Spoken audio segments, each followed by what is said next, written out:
আজ bipolar day. চলুন দেখে নিই বাইপোলারের অ্যাকচুয়ালি সিমটমগুলো কি কি হয়, কি করে আপনি বুঝবেন যে আপনার বা আপনার কাছের কারুর এই বাইপোলার ডিসঅর্ডারটি হয়েছে।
আমরা যে ভিডিওটা দেখলাম এর মাধ্যমে আমি তুলে ধরার চেষ্টা করেছি যে বাইপোলার ডিসঅর্ডারে যারা ভোগেন তাদের অ্যাকচুয়ালি কি কি হয়।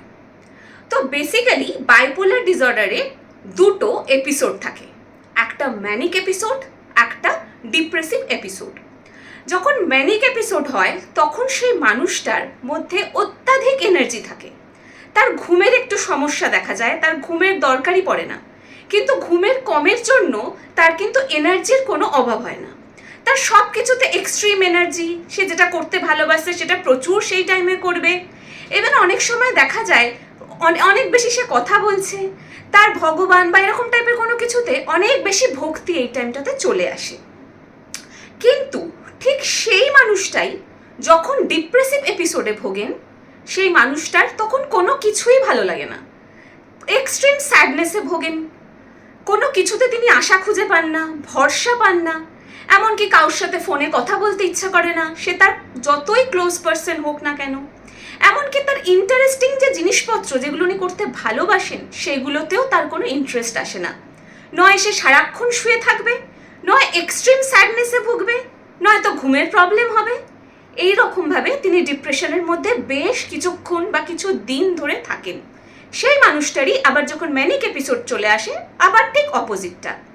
তো যখনই আপনি দেখছেন আপনার মধ্যে বা আপনার কাছের কারোর মধ্যে এই সমস্যাগুলো হচ্ছে, ডেফিনেটলি কোনো প্রফেশনালের হেল্প নিন, তাদের সাথে যোগাযোগ করুন।